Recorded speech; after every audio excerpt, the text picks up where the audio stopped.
پھر ایک سوال یہ ہے کہ پھر اجتہاد کی کیا ضرورت ہے، یعنی دین میں اپنی عقل بڑھانے کی کیا ضرورت ہے؟ ابھی تو خیر تھوڑا سا ہم نے بتایا تھا، ابھی پھر سے اسی کو تھوڑا، دین میں ہم اپنی عقل نہیں ایک طرح سے نہیں بڑھا رہے، بس وہی جو اصول موٹے موٹے دیے تھے اماموں نے معصومین نے، اس کو اپلائی کرنے میں ہاں عقل ضرور لگا رہے ہیں۔ مثال پھر آپ کو دے رہا ہوں، بہت ساری چیزوں پہ دیکھیں لکھا ہے اس میں، بتائیے یہ بتائیے مریض کے پیس میکر لگتا ہے نا، دل یہاں پر جس کا دل صحیح نہیں چل رہا، اندر آپریشن کر کے بیٹری کے ساتھ ایک پمپ لگا دیتے ہیں، وہ چلاتا رہتا ہے۔ یہ پیس میکر کون سی آیت میں لکھا ہے حلال ہے کہ حرام ہے لگانا؟ آپ نے کیسے سمجھا بھائی؟ مریض کو وینٹیلیٹر لگاتے ہیں، مریض کو آکسیجن لگاتے ہیں، مریض کو مثلا بلڈ چڑھاتے ہیں، یہ سب کہاں سے سیکھ لیا آپ لوگوں نے کہ حرام ہے کہ حلال ہے؟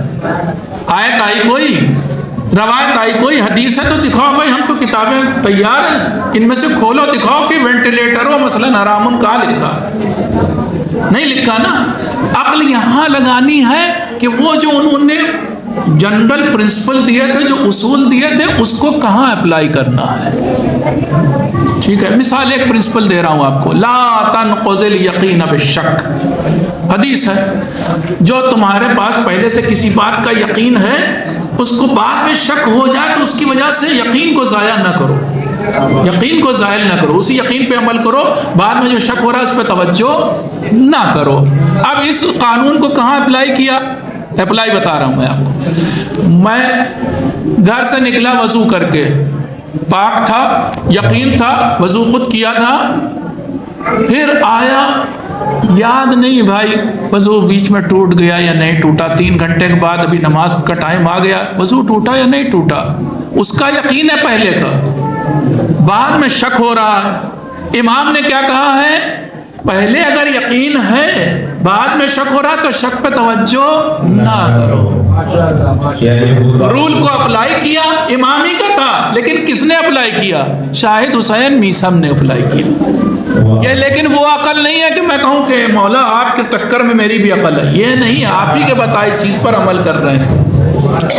ٹھیک ہے، تو اسی کو اجتہاد کہتے ہیں۔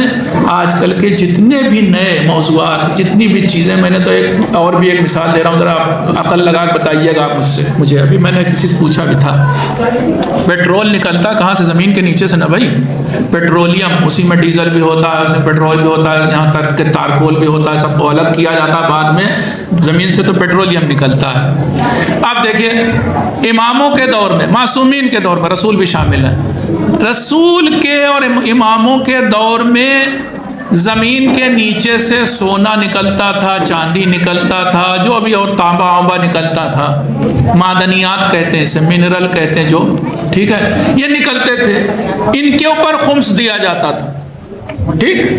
اور رسول ہی کے دور میں پانی بھی نکلتا تھا زمین کے نیچے سے، کنواں کھودتے تھے، پانی نکالتے تھے۔ رسول خمس اور بعد کے امام بھی خمس نکلواتے تھے، کس چیز پر؟ معدنیات پر، جو سونا چاندی تانبا وانبا نکلا اس پر خمس دو، پانی پر کوئی خمس نہیں دینا ہے، ٹھیک ہے۔ اب ایک تیسری چیز نکل آئی، تیل، آج کے دور میں 90 سال پہلے نکلا، اب 100 سال ہو گئے، لگ بھگ 100 سال پہلے زمین کے نیچے سے انسان نے تیل نکال لیا۔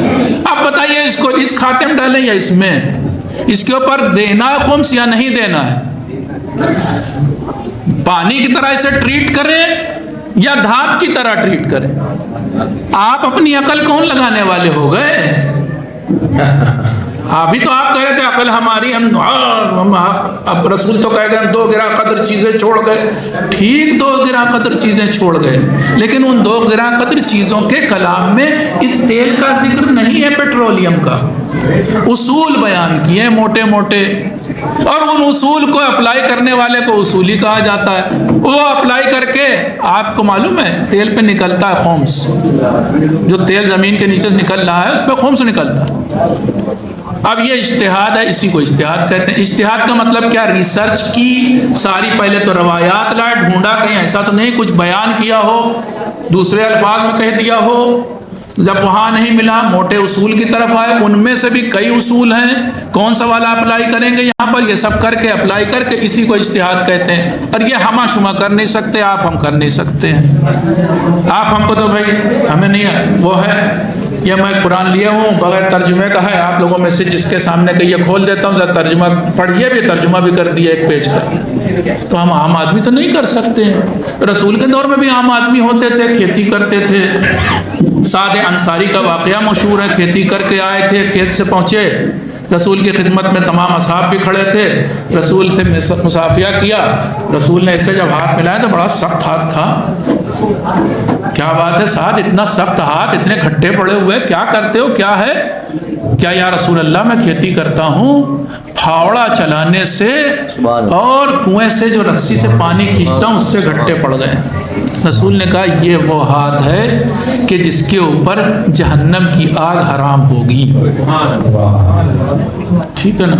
تو اب ساتھ تو کھیتی کرتے تھے، وہ تو رسول سے پوچھ لیتے تھے۔ تو اب اس دور میں جب امام ہمارے غیبت میں ہیں، ہماری نظروں سے اوجھل ہیں، تو ہم کس سے پوچھیں بتائیے؟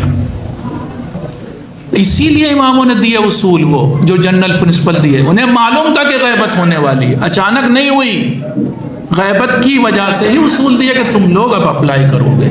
ٹھیک ہے، اسی کو اجتہاد کہتے ہیں۔ آپ سمجھ گئے مسئلے کو؟ اجتہاد یعنی ریسرچ، کوشش کر کے یہ حاصل کرنا کہ اس مسئلے کا حل کیا ہے۔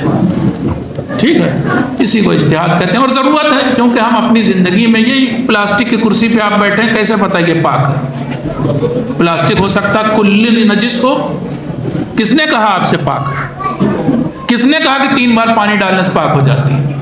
کس نے کہا کہ ایک ہی بار پانی ڈالنے سے پاک ہو جائے گی؟ آپ کو معلوم ہے کپڑا پاک کرنے کا کیا طریقہ ہو، برتن پاک کرنے کا؟ برتن اور کپڑے پاک کرنے میں فرق ہے، وہ بتایا معصومین نے۔ کپڑا پاک کرنا ہے، نجاست ہٹ گئی، پہلا پانی ڈالا، اس کے بعد اس کو پوری جگہ پہنچ جائے پانی، نچوڑا، پھر دوسرا پانی ڈالا، یہ پاک ہو جائے گا۔ بعض علماء نے اس میں بھی فتویٰ آپ کہیں گے اس میں دیا دوسری بار میں نچوڑو گے تب پاک ہوگا، یعنی 2 پانی سے۔ برتن تو نچوڑا نہیں جا سکتا، کیسے پاک ہوگا؟ برتن میں 3 پانی کی ضرورت ہے برتن پاک کرنے کے لیے۔ لیکن یہ تو اس زمانے کی چیزیں تھیں، آج آپ کون سا والا لگائیں گے فارمولا پلاسٹک کے اوپر، برتن والا یا کپڑے والا؟ تو یہ سب جو ہے ہم عام عقلوں سے ذرا پرے چیز ہے، اسی کے لیے اجتہاد ہوتا ہے، اسی کے لیے ریسرچ ہوتی ہے اور وہ مسئلے کا حل دیتے ہیں۔ جی بہت اچھا۔